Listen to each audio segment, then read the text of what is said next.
Hey guys, in today's video, we are going over the first official updates for the Black Ops 1 and Black Ops 2 ports after they released. Yes, you heard that right. These updates come from the COD Updates account. This is what they use on X to post updates regarding the current live service games and titles. So whenever they do change something, whenever there is a change log, they do put it on this account and they post it and they leave a link to the, patch notes. But the main thing here is that in my opinion, and I think the majority of us thought that they would actually just drop the ports and leave them, right? Just drop it, leave it in the state that they're in. Whatever happens, happens. Let's focus on the next title. I was actually not expecting any updates. I really thought that there was going to be at least little to no maintenance on these ports. Maybe Iron Galaxy would have had to tweak something here or there, but you can tell that Activision might actually be listening, or Iron Galaxy themselves as well, since they're both doing this. They might actually be listening to the player base, and I know that's kind of a long shot. I know that usually doesn't happen, but we were complaining for a solid 48 hours about the matchmaking, right? About the DLC matchmaking.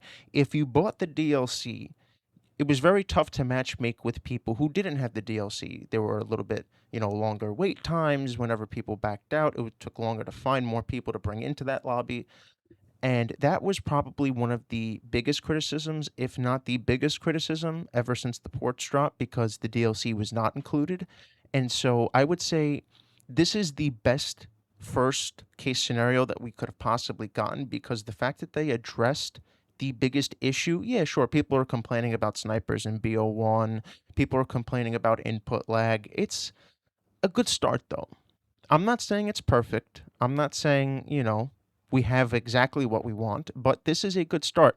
And they have made the ability for people that have the DLC to officially matchmake with people who don't have the DLC. And me personally, I have been having a better experience ever since this update went live.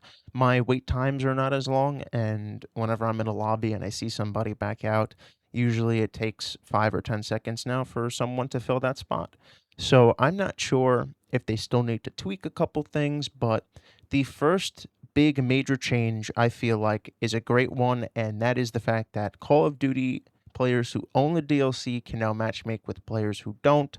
So that should also improve the game's longevity when it comes down to people quitting the game. If more people who own the DLC quit, or if more people that don't own the DLC quit, it will work out in both parties' favors. Now, the second update that they put out is kind of a disclaimer slash update. They kind of had a explain to people that this was not crossplay between PS3, because when people were talking about crossplay or cross-platform, they assume that means, PlayStation 5 and PlayStation 3, or PlayStation and Xbox, or PlayStation and PC.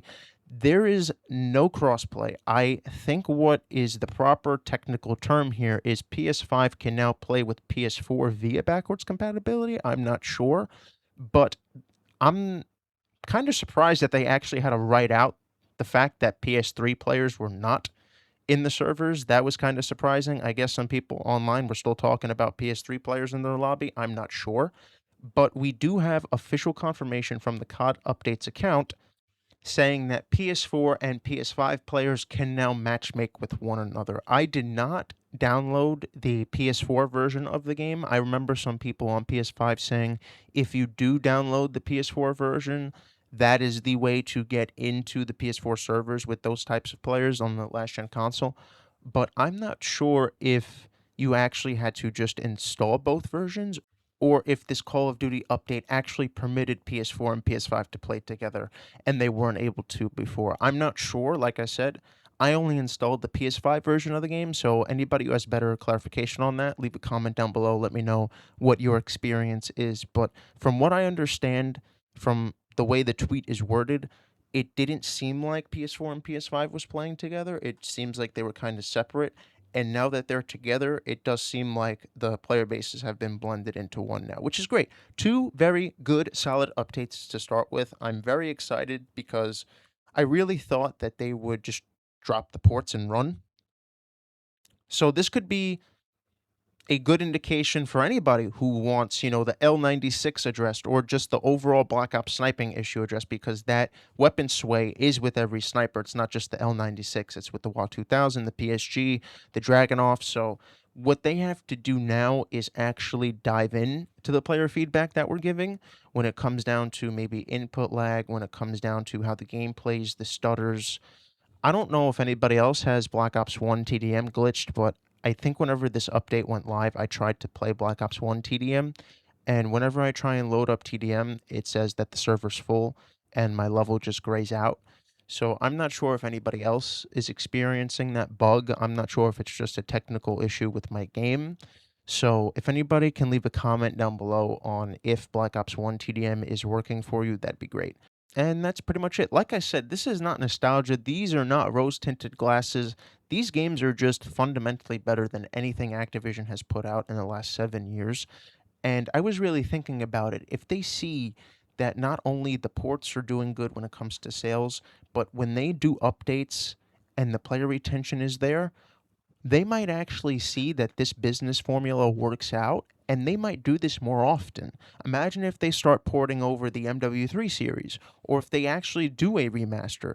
This is something that Activision can look at and say, hang on, wait a second, we did this once in the past, we waited 10 years, we did it again, it's obvious the player base likes this, why don't we incorporate it into our business model? Especially if the player retention is there. If you have a higher player retention on a 16 or 15-year-old game, more than your current $700 million title, that might encourage you to actually do this more often. And you don't get results like this without bullying Activision.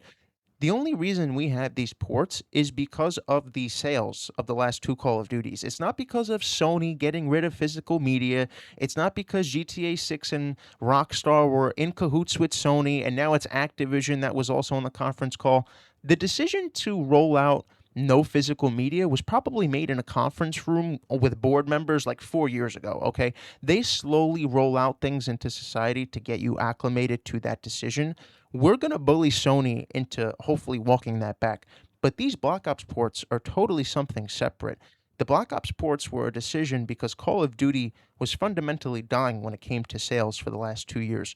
Sony probably had the decision to not release physical media probably a half a decade ago. Who are we kidding? These guys, all of these shareholders, they all talk with each other. They all control the industry and the direction it moves in. Who are we joking? These people are talking on a country club 3-4 years ago about how they're going to do this. So the Black Ops ports, people are conflating two problems, trying to make it one. So, but other than that, I think Call of Duty can actually look at this and try and move forward with some ideas like this, hopefully. And it's good to see that they're actually updating the game. Other than that, I just wanted to go over the two updates. I'm going to keep posting gameplay. You guys know we're just getting started. I'll see you guys in the next one. Peace out.